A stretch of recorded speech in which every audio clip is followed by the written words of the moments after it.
Hello, my name is Katie Groves, and I'm a survivor of long-term U.S. military mind control programming and experimentation.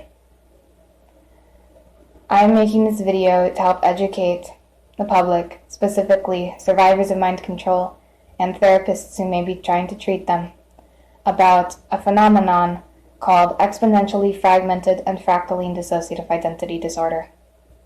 It's an extreme experimental application of dissociative identity disorder, the forcible creation of structural dissociation in programmed slaves, that I was forced to endure during my time as a monarch slave. I was born in 1996 into a sub-project of Monarch known as Project Antelope. I don't know if I was initially drafted into this program or if I was discovered to be a candidate for it in very early childhood, but by the age of 3, I know that I had been dissociatively programmed for exponential fragmentation, and that this was an application of a sub-project of Monarch known as Antelope in the mind control world.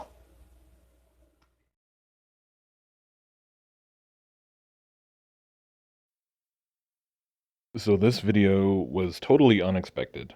Let me say that right off the bat. I simply came across a video recommendation on YouTube this morning titled CIA Child Snuff Survivor Speaks Out, and just checked it out. And it's the story of this young woman, Katie Groves. She has a YouTube channel where she is talking about her experiences having grown up as a victim of mind control, MK Ultra, satanic ritual abuse, dissociative identity disorder, all these things, and many of the atrocities that she experienced and witnessed in programming. And I was maybe 30 seconds in, I was just instantly really blown away by just her as a person and her bravery and her intelligence and the way that she is so articulately explaining so many facets of this. I mean, she's 21 years old, talking about very complex, very, heart-wrenching topics that most adults out there can't even bring themselves to listen to or look into. Even in the truth community, it's probably the most difficult thing to get people to really take an up-close look at. And all the things that she's describing are things that are verified by countless other testimonials and eyewitness accounts.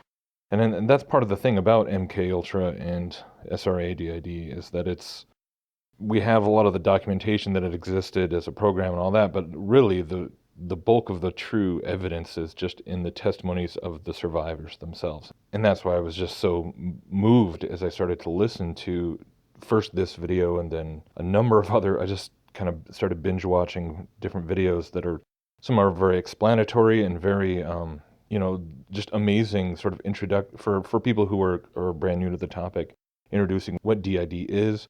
Why do the programmers use it? What is it used for? How this relates to, underground child trafficking, sex slavery, the snuff trade, the CIA, just the most horrific, unthinkable, evil kinds of things that are going on behind the scenes. That, yes, there are people who come out of that and are speaking out against it and just sharing their story. And that's just what she's doing. And it has to be like one of the most just inspiring things that I have seen in a long time. So, and one of the videos that I just watched that just blew me away was her talking about how to be a Christian ally to victims of SRA and DID, or MKs. And she's sharing about how recently she's had just very negative experiences from Christians trying to evangelize and just being belligerent and holier than thou and all the things that, all of us, we all know how just that is, especially on social media, and how people can be like that. And so this is like 20 minutes long, and I was just, once again, so moved by how honest she is, just being very honest about where she's at, and how she goes into great detail talking about how programming and abuse actually plays a major part in a lot of people having a resistance or just not even been able to hear the word Jesus, and how that's something that Christians need to be sensitive to. And she's talking about how where she's at, where she's in the process of reintegration and healing, and so that just asking Christians to like be sensitive and to be patient and to not try and enforce or bully or just, be aggressively preaching at people, but to just be a friend, to listen, to let them get there on their own. And I was, again, just listening to this young woman with wisdom beyond her years, and having, she's extremely articulate and extremely intelligent, and just kind of talks sometimes in a choppy, sort of a stilted way, but she's just kind of in a constant battle with so much of what she's gone through and trying to speak in a coherent way without splintering or being triggered, and but just urging Christians to, like, if you believe that it's true. And she says, I'm not there yet. I haven't experienced Jesus personally and come to a point where I see him as real. And, so she's exploring Buddhism and paganism and just trying to find ways to connect with a sense of spirituality, or what some people might call God or a higher power, and to just, to love, to be respectful of that, and but she also is talking about how she wants to, she's curious and wants to hear from Christians and not tell them to not talk about it, but to just do it with patience and love, and because she explains how, for any victim of abuse, even if it's not MK Ultra, but just any abuse, even just childhood abuse, but specifically with people who have been programmed and just put through all kinds of unspeakable experiences intentionally for the purpose of splitting and programming them.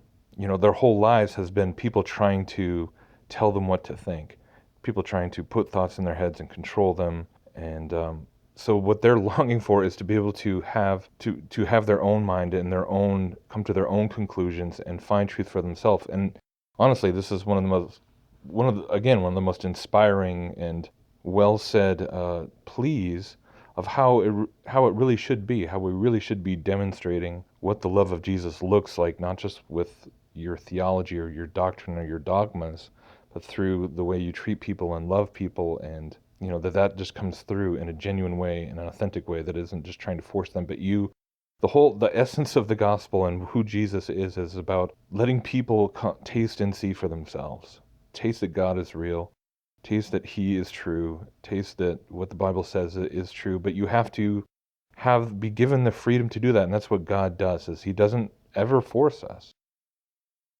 but wants us to be a whole person who isn't being manipulated into this or programmed into believing that's, which is what most people's affiliation with religion or even Christianity is all about, and for good reason, because that's how so much of institutionalized religion is. It's just about, repeat these sayings, learn these words, learn these verses, sing these songs, say these doctrines, raise your hand, get baptized, check boxes and all of this, and it's just pushing you through this system, and it's programming. That's what a lot of religion is. So it goes without saying that there would be resistance to that from a person who is trying to break free from programming.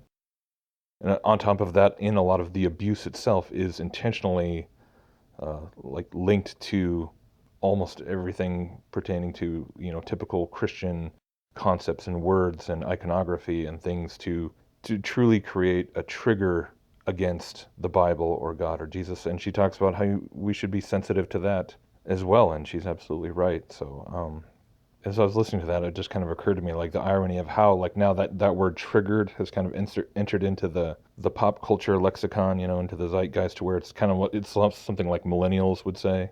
And that's sort of the stereotype, I guess. But it really stems from something that is absolutely legitimate and serious, and this is the reality of it. So it is interesting that a lot of people kind of say it in this just flippant, casual, joking way, like, oh, if you say that word, it's going to trigger me. But for people who've really been through these experiences and through this stuff from birth, basically, born into these families and gone through like all this training and this investment on behalf of the handlers to create a mind-controlled slave who then can do all sorts of things for them throughout their life and be accessed. It's not a joke. And so I was really moved by that, and I'm just, again, was so impressed. And and if for no other reason, I just wanted to make some video just to say, like, how impressed and inspired by her courage to be speaking out and sharing her story, and being so honest and just, vulnerable and talking about things that the vast majority of people just can't stomach, but it needs to be said anyways, and the truth has to be spread that this is a reality. This is a part of the whole conspiracy that exists, is this very dark underworld. I mean, it's literally underground, a lot of it. And but at the same time, I think by acknowledging that this reality and just the evil that is behind it, I think is part of what ultimately brings you back to the discussion of, like, how do we even have a definition for good or evil, or a measuring line? Or because we all, when we hear about things like this, we all just are repulsed and you feel sick, and that's just natural. But it begs a lot of very deep existential questions and theological questions about the acknowledgement that there is such a thing as just pure, unadulterated evil that cannot be regarded as good in any way. And yet that is exactly what the elites who are going to these underground facilities, these snuff havens, where they can basically order any depraved, murderous, perverted thing imaginable, and things that can't be, and thousands of children are being sacrificed in every horrific way to satisfy the appetites of these people who have gotten so far gone to where this is pleasure. They take pleasure in suffering and agony, and they can't get enough, and it just has to get more and more depraved, and yet they delight in it. And so it just comes back to that question of, that's what the true absence of any moral standard looks like, to where evil is good and good is evil, just as the Bible says. The end times would just embody that. Everything would be flipped upside down, and that's what they're doing behind the scenes, but then slowly incorporating that complete immorality, that complete do what thou wilt Luciferian philosophy. This is where that leads. Do what thou wilt means just unspeakable evil in the end. And so then, as I was watching some more of her videos, she has some just exceptional explanations of just sort of a primer for DID and programming and all that. And then she gets more into specifics about a specific type of programming that it was more of an experimental type that was just something I admit I'd never heard of before, but it really kind of blew me away because of how much it ties into so much of these other things that I've been researching and talking about. She talks about exponential programming and Fractaline programming. And so I'm just going to play a clip of that here and then talk on the other side. Now, what is exponential fragmentation? Well, in order to explain that, I must first explain a bit about dissociative identity disorder and polyfragmented dissociative identity disorder. And I'm going to link in the description below 3 articles by a blogger named Faith Allen, who is a survivor of mind control and ritual abuse, who has polyfragmented DID, or at least had it. I believe she's considerably integrated now.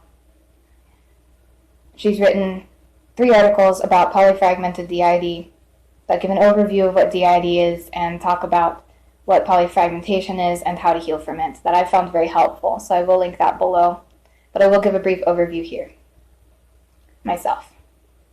So what is dissociative identity disorder? Well, DID occurs in a child, typically at a very early age,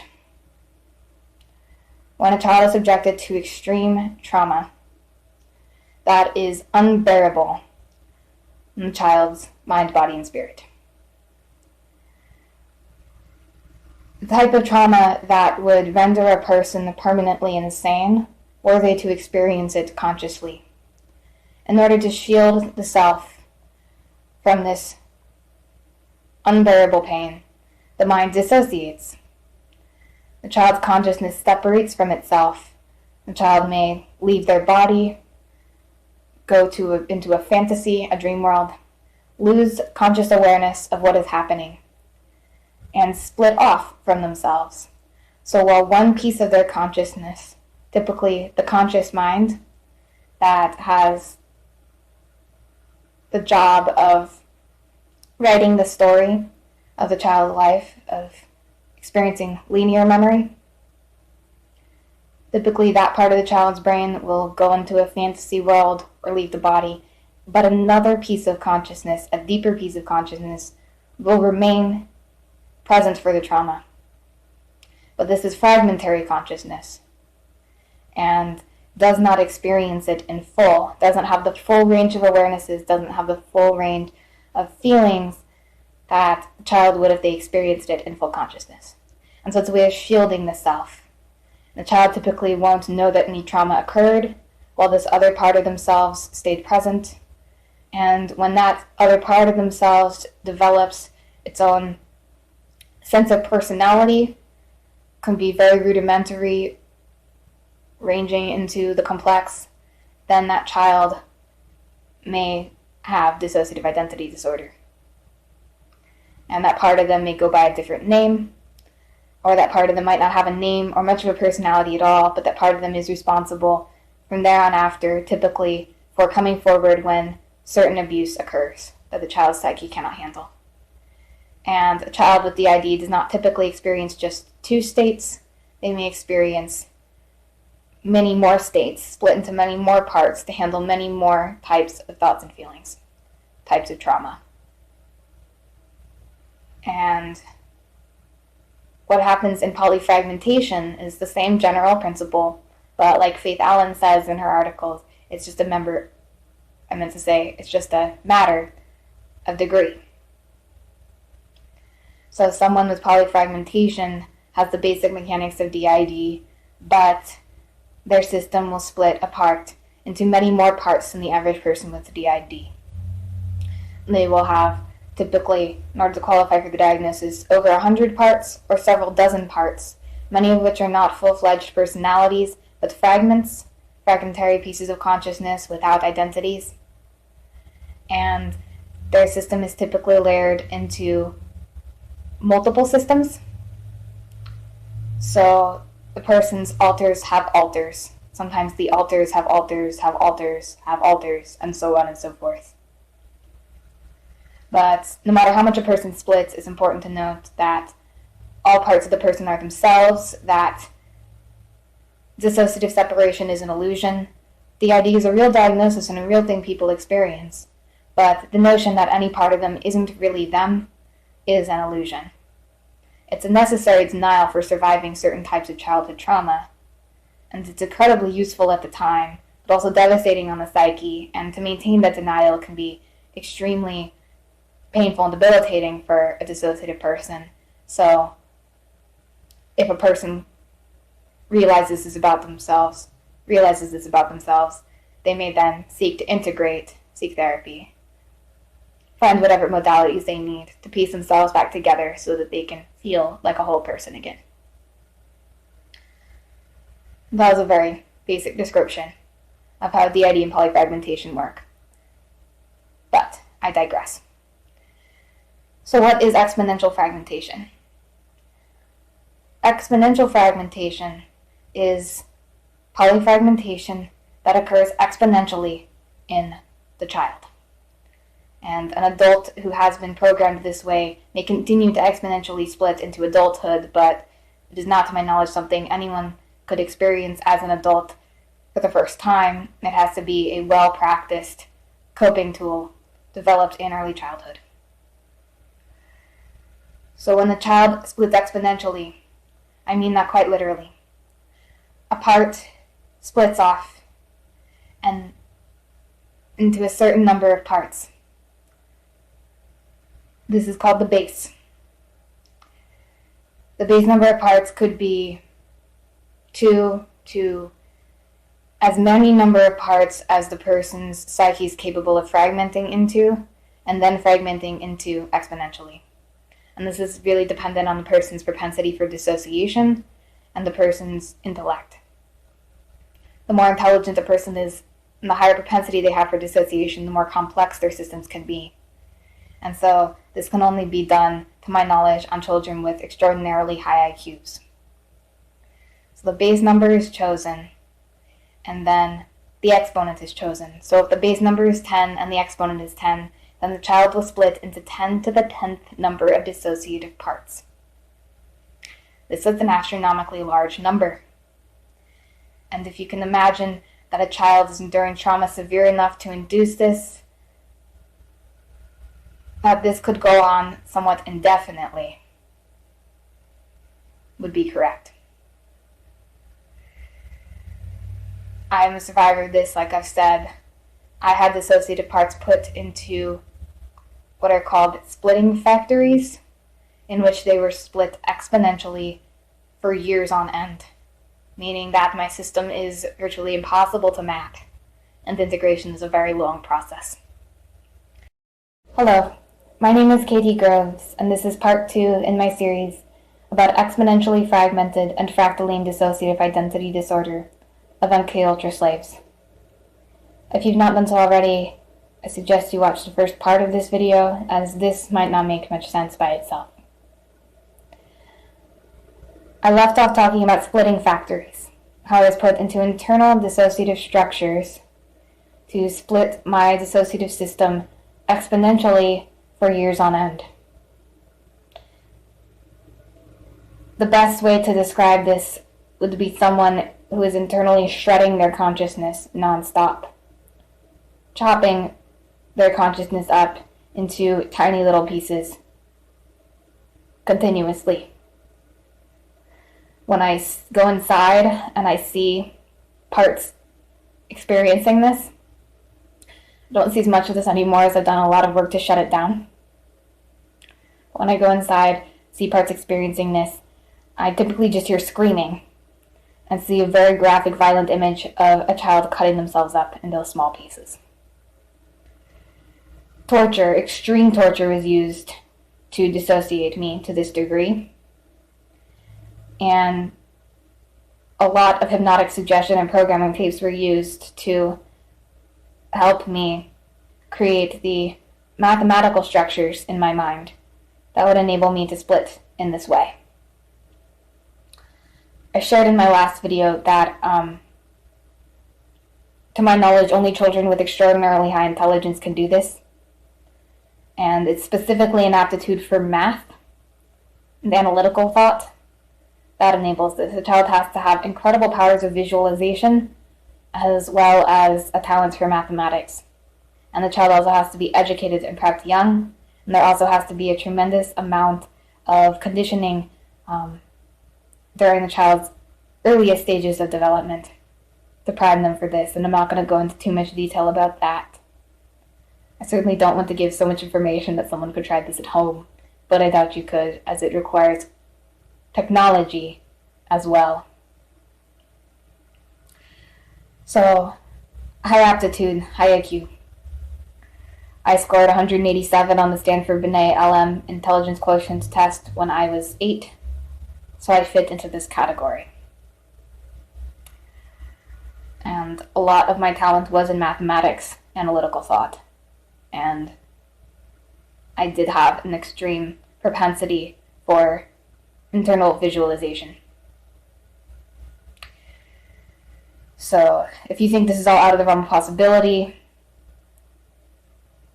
I assure you it's a rare capacity to have, but under certain circumstances, it is possible to induce this level of fragmentation in a child. I'm not sure, however, if it is possible to maintain it and successfully program a person for long-term subservience when they've been subjected to this type of programming.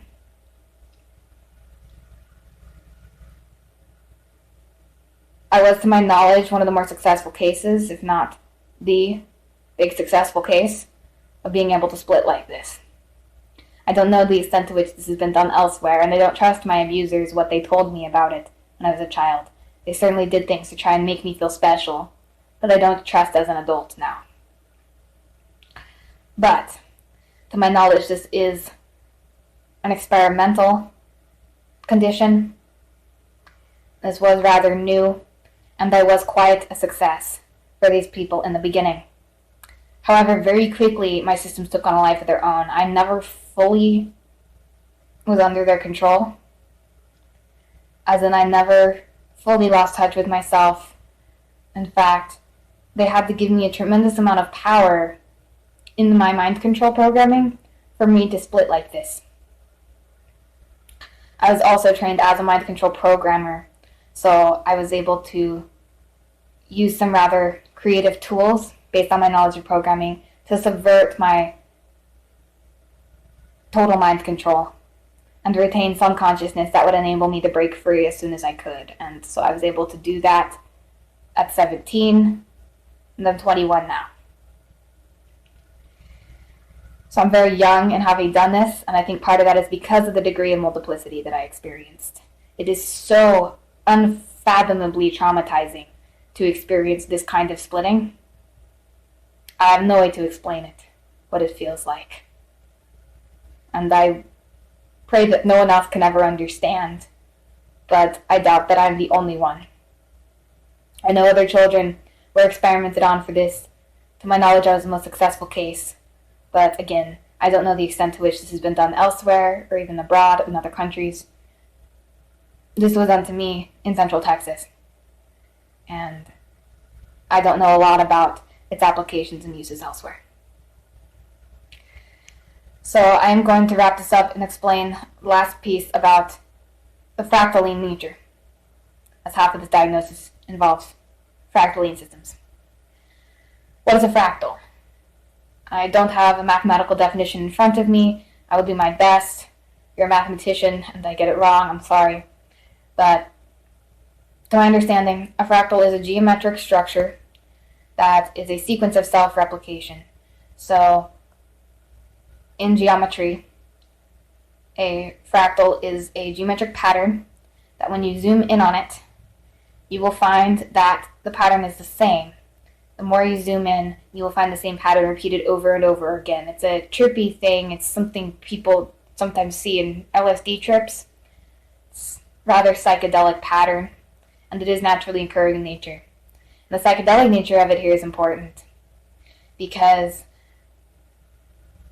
the fractaline nature of it, of this disorder, this condition, involves the internal imagery.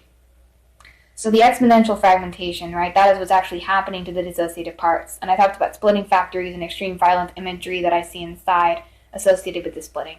But the fractal imagery is also another thing I see inside, where parts will split, and they'll split in a spiral. They'll spiral around and around, going infinitely in a loop, where the self-replication never stops.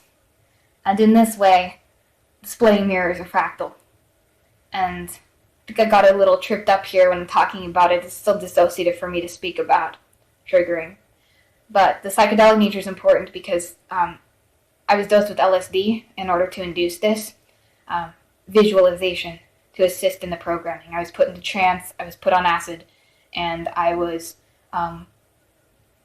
put in these virtual reality type simulations where I would see this tunnel, this spiral of infinite self-replication of parts of me spawning out from fractal structures.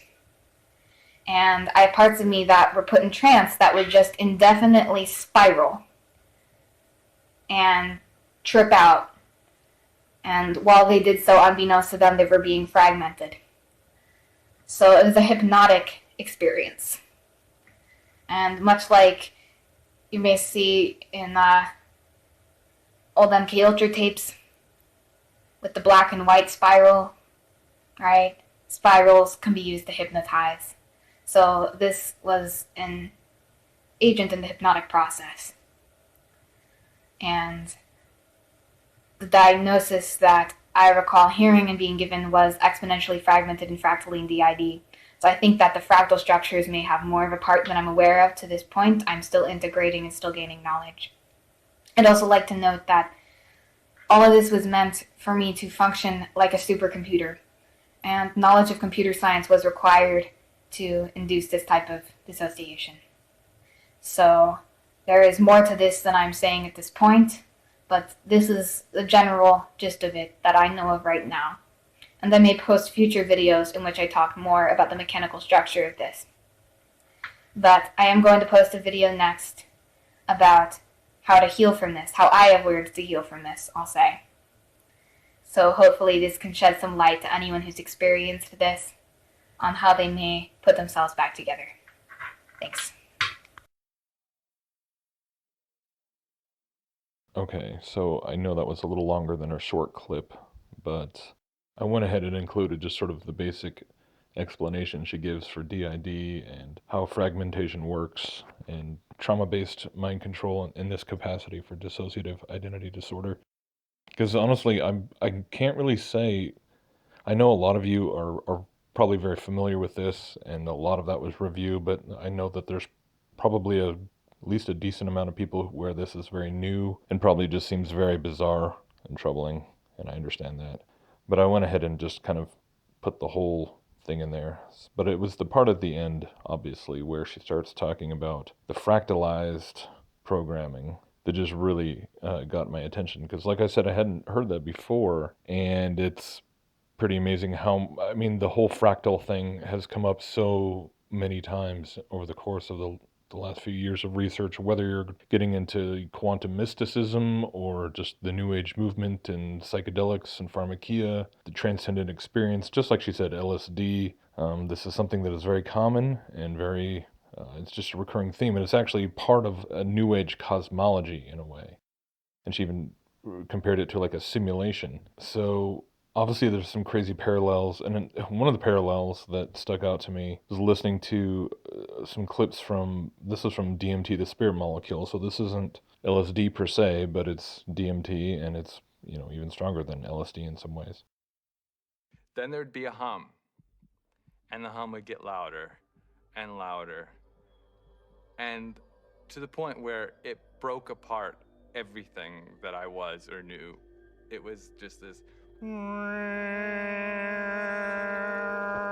It just got louder and louder until you just had to surrender to the sound. And then you were there. I would get a warm, full feeling, a golden feeling in my chest before it went to my head. And I'd feel this warm rod, about 1.5 inches in diameter, start growing up inside my central channel. It would come up and sort of slow, warm up my chest, go up through my head, and slow down and put tremendous pressure in my sinuses behind my eyes, and slow down. Start to grow and distend the skin behind my forehead about 1 inch, behind my hairline.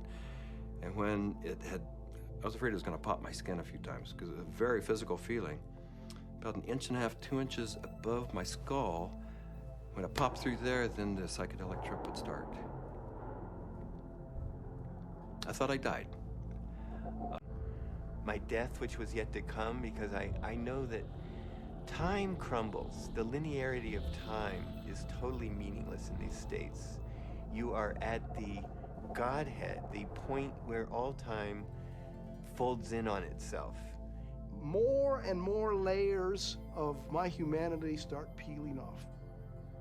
Finally, the last, almost the last layer, and I can't even describe what it is, but you have, at some reaches way in there, there is like the last layer of that which defines you as a human being, and it goes,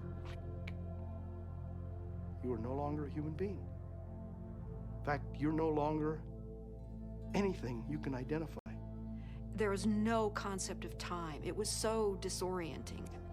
I was so terrified. I have never in my entire life been so terrified to be blasted out of my body, to leave my body behind, to be going at warp speed backwards through my own DNA, out the other end, into the universe. So if you listen to enough of these accounts and eyewitness experiences and people describing their experiences on LSD or DMT or ayahuasca or whatever, pick your psychedelic drug. So oftentimes they actually describe this feeling of losing all sense of their own self, to where it actually feels like they're dying, to where they're just completely becoming absence of their own sense of identity and their own consciousness, and it feels like death.